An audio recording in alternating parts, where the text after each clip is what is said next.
Very much for being here this evening. My name is Jimmy Peluso. I'm a city council member up in Jacksonville. Now, I come from District 7. District 7 includes Riverside, Avondale, downtown, the other side of the good guys. Yeah. And the point is, why on earth would I leave my beloved Riverside, Avondale area to come here to the beaches? Why, you may ask? Is it because of the beautiful weather? Yes. Possibly. Yeah. Is it because of your council member?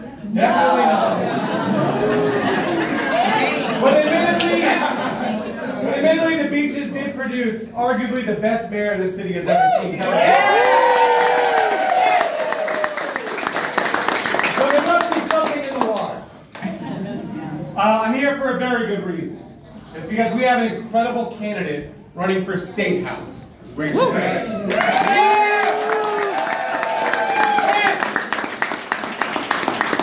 In a seat that some people might say, that's a little outside your realm, Democrats. You guys should stay in your lane. To them I say, they're not paying attention. Yes. All right? In this city, we're seeing school closures that are going to affect families in a way that they never expected years ago when they were electing those same Republicans who went up there to destroy our school system. We should talk about destroying school systems, but still, property insurance is out of control. And we have a governor who not only humiliated himself in his state at the national level, but he's still out there trying to push radical bills that ban abortion. People are pissed. People are upset. And people are waking up. And there's no better time to have a phenomenal candidate to step up and say, you know what? I'm gonna do the hard work that's necessary to win in Jacksonville. And that's Rachel Grage.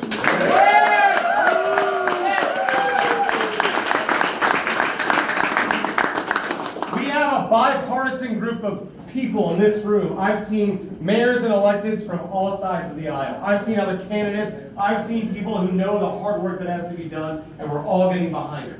And we're doing it because we know that this seat is critical. And because Cayenne Michael sure as hell ain't up for the job. She's proven that time and time again, and she's voted the exact same way that Ron DeSantis wanted her to vote. Rachel's not going to do that. Rachel's going to stand up for our beaches, she's going to stand up for our communities, and she's going to stand up for our schools. That's the woman who I want to see in the State House. To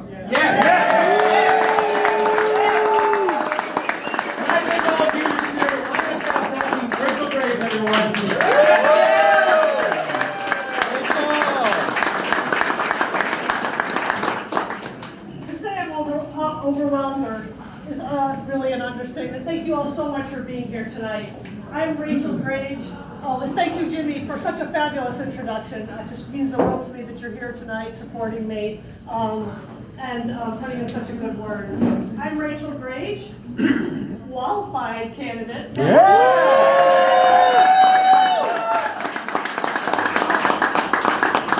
I always like to start out with a little description of House District 16. You may have seen the map out there. The district extends from the ocean at the east to the I-295 at the west, the river to the north, and roughly the St. Johns County line to the south is a chunk cut out where the mall and UNF are.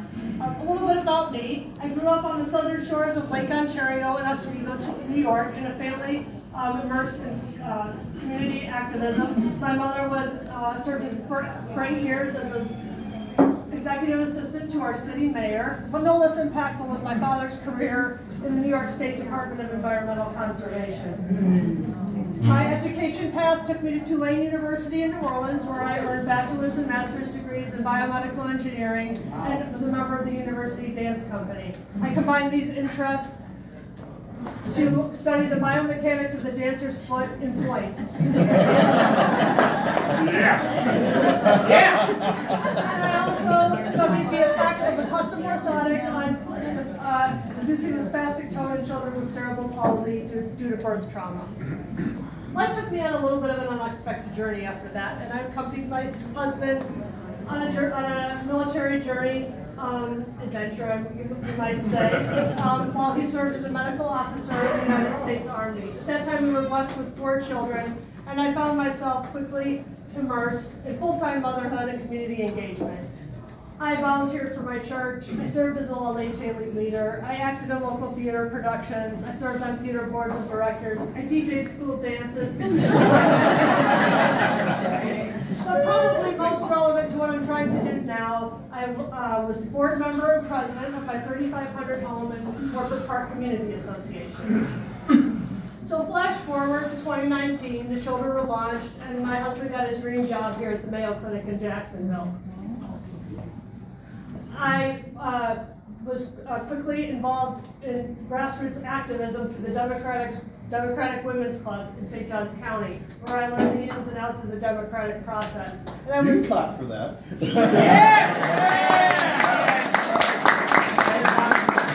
I told you what good, but I'm not in the district, but St. John's. And I was asked to be part of the legislative liaison team, and that was a fantastic introduction to the workings of our state legislature. I learned so much, and I was fascinated by how everything came together. But I was also a little bit disturbed because I saw how the culture wars were really taking us away from the issues that were really affecting Floridians on a daily basis. And no less important, I noticed that a lot of offices ran unopposed in each election cycle, and including the District 16 seat, and that's unacceptable. You know, that's not American. So I began to reflect on what is the American dream? You know, what does that mean? Like, it means that anybody can run for president, so.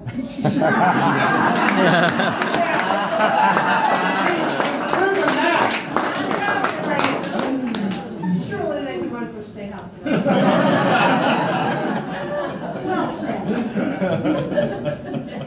And I really felt like this was now my time to give back or pay it forward, however you want to look at it. And I'm going to grab a little water.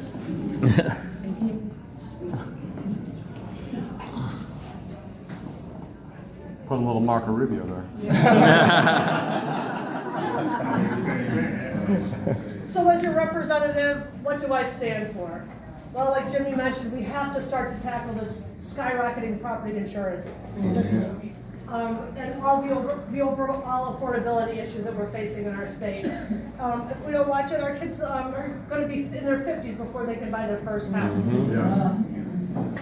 I want to make sure that there is comprehensive health care access for everyone, not just the really prosperous people.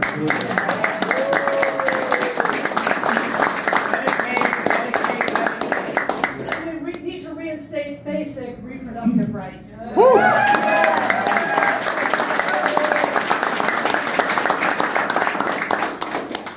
And we need to fix our broken education system.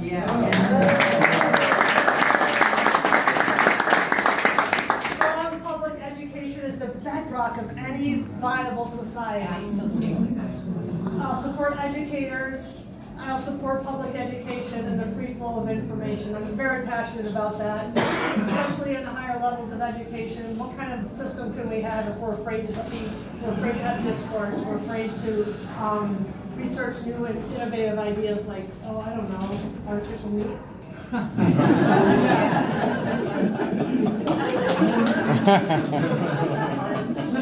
Among many other things. Why should you vote for me? Well, I'm going to be working for you full-time and only for you. I will put my constituents first, above corporate interests, above special interests, and I will be listening to the experts and taking in all the relevant information. I'm trained as a scientist, and that's how I see the world. I see the world through that lens. Let's take the best available information.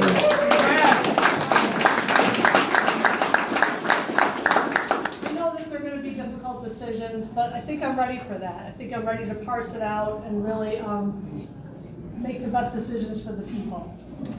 So this is the point in my talk where I usually say, and I really need all of you, but I've got all of you.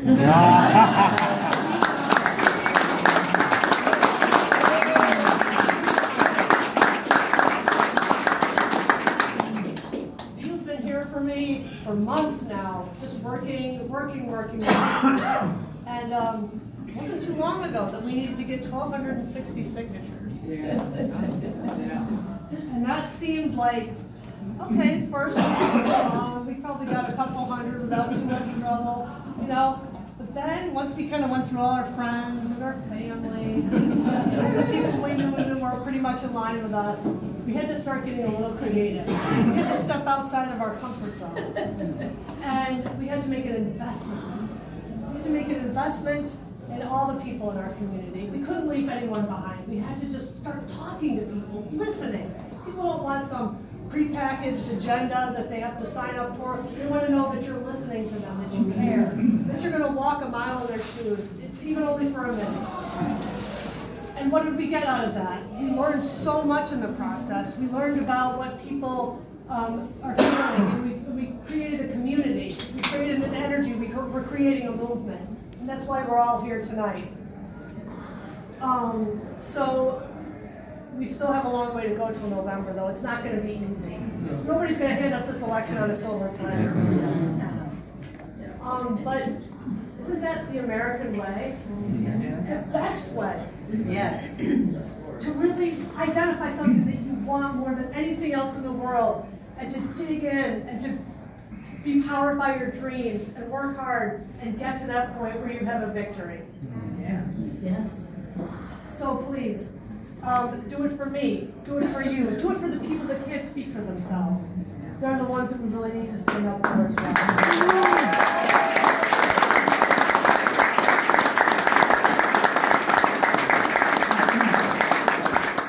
So from the beginning of my campaigning, I always like to tie it back into this fun metaphor about waves. We've all created ripples in our communities, in our workplaces, in our homes, in our families. And those ripples are very meaningful and they're so important. And all of a sudden, one ripple meets another ripple. And they get a little bit more energy. They get a little bit more momentum. They get a little more power, a little more force. And if we can just keep harnessing that and keep pooling our energies and coming together, wouldn't that be something else? Yes. So, if I may, let's have a transformative tidal wave hitting Tallahassee this November. If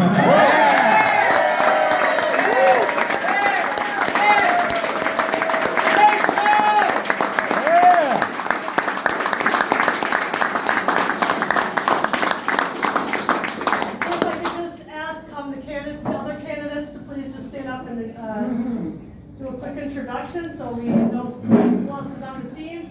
Hi everybody, I'm Teresa B. Wakefield Gamble. I'm running for State House on District 14 against Kimberly Daniels. Woo!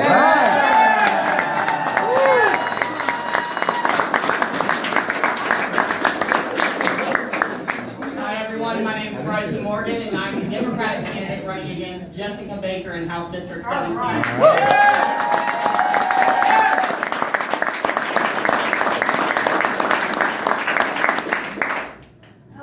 Hey everybody, I'm Ellen Glasser. It's a nonpartisan race, but I am with you 100%. Yeah!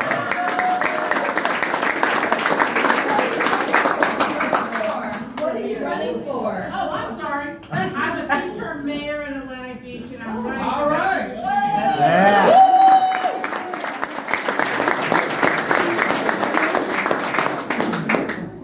And I just wanted to introduce Daniel. Oh, and more. Sorry, yes, go ahead. So my name is Frankie Frankie. I'm running for District 5 against Tracy Davis.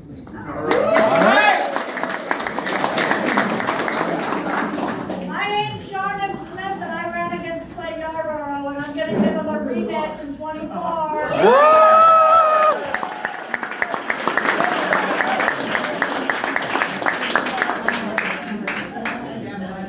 For anybody who doesn't know, this is Daniel Henry, chairman of the Democratic Party here in Duval County. We're thrilled to have him tonight.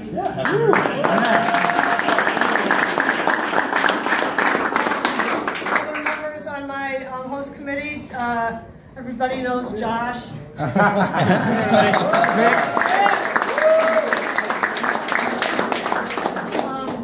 Laura Bailey, Julie Spellman, Dr. Nancy Stats. My accountant, my trusty accountant, Jan. Very important job.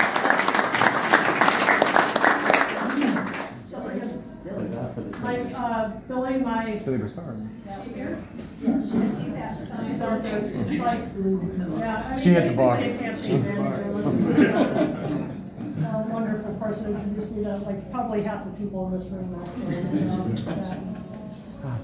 Well, thank you guys for coming. We've got one final speaker. Yeah, just let me. Please, no, go ahead. Judy Sheffield, and I'm the chair of the Jacksonville National Organization for Women in Political Action Committee. Woo! Nice.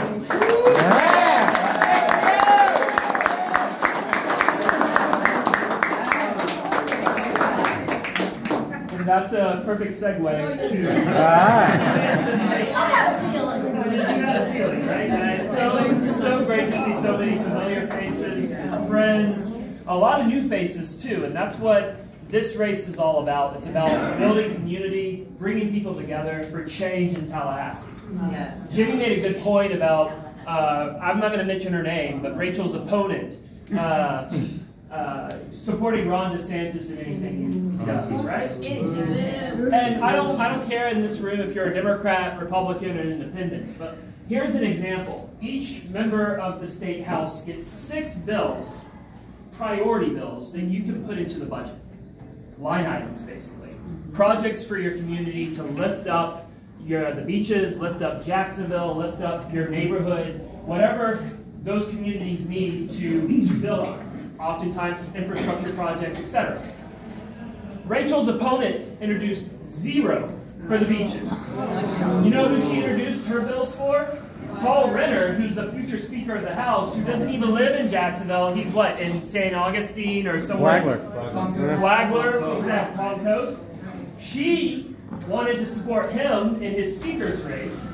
He asked her for a favor as a freshman representative, and so she introduced her 6 projects for him, not for her constituents that she represents. And this is all trackable because you can see every single member's bill and port projects, pet projects, whatever you want to call them, that they can introduce. While you have some members who fight for their constituents, even on the Republican side, Clay Yarbrough, Wyman Duggins, they've all introduced bills for Jacksonville, right? You can disagree with them politically, but they bring home the money. Rachel's opponent did not bring home the money. Not one project. And in fact, some of her projects for the future speaker got vetoed today by Ron DeSantis. Yeah, we see how far that helped her. So we need someone, regardless of your politics, who's going to fight for us here in the beaches. And as you know, politics is really expensive. I hate it. I really do. As a candidate, and maybe Jimmy as an elected now, raising money is the worst thing you could ever do in the history of the world. Because you have to call someone, you have to ask for their support, you have to, ask for money from strangers in a lot of situations. It's really hard for a candidate to do. In fact, I worked for a candidate once who purposely said that he would be in the room to do call time in 10 minutes, and he didn't show up for 4 or 5 hours, just to avoid it. But Josh, these aren't strangers. Yeah. Are not strangers. These are supporters of Rachel, and many of you have dropped off a check today, like I did, for Rachel. But I'm asking you to do a little bit more. This race is going to be expensive because her opponent is already getting the big fat checks from the lobbyists because they know that she's going to do their business, do their bidding.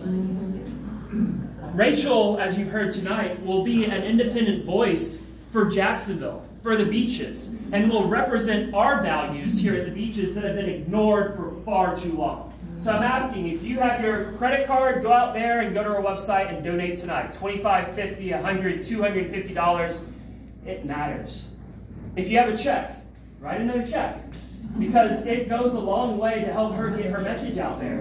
And trust me, as president of the Beaches Democratic Club, we're going to be knocking on doors starting next month, every week, to support Rachel and to support our candidates who are going to represent our values. Because this election is too important to sit at home. This election is too important not to pay attention.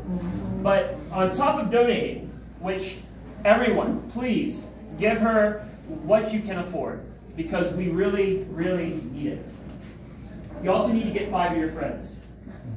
Call them and get them, whether they might not be able to donate, but get them to knock on doors for Rachel. Get them to vote for Rachel. We all know our friends who might be leaning for Donald Trump, or might be leaning towards, the other side, John Rutherford. Get them to vote for Rachel. Talk to them about her values. Talk to them about what she stands for, how she's going to be a fair-minded, independent voice in Tallahassee who's going to represent us, not just a political party or a group of lobbyists who are going to, give her money. She's going to represent us because she cares. She doesn't have to run for this race. You heard her story. She's living a great life, but she wants to represent us, right? And that's what every candidate who's trying to do it for the community wants to do. They get in the race, not for themselves, but for all of you. And that's vitally important. So please get your friends out to vote. This is a winnable race. This is a much friendlier district than I ran for in 2020 by a whole lot. Doesn't include Nassau County, which was 75-25 Republican. So that's a plus just on its own, right? This is a winnable district. Democrats have won with worse numbers in this area than Rachel has. And Rachel's going to win. Yes. Because of all of you.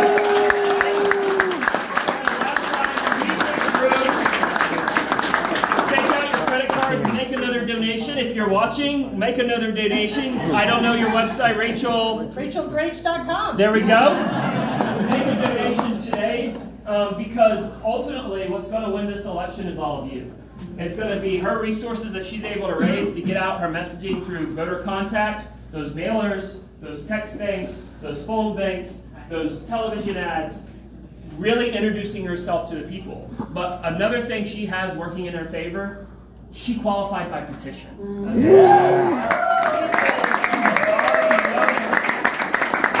did not have to pay a qualifying fee, which means that's more money she can invest in this race for all of us. So please make sure to donate, make sure to grab 5 of your friends, bring them out to the polls, get them to volunteer, convince them that this election matters, because last thing I'll end on, last night there was a congressional district race, I don't know if y'all heard about it, but in Ohio 6, a Trump district that was 29 points Trump.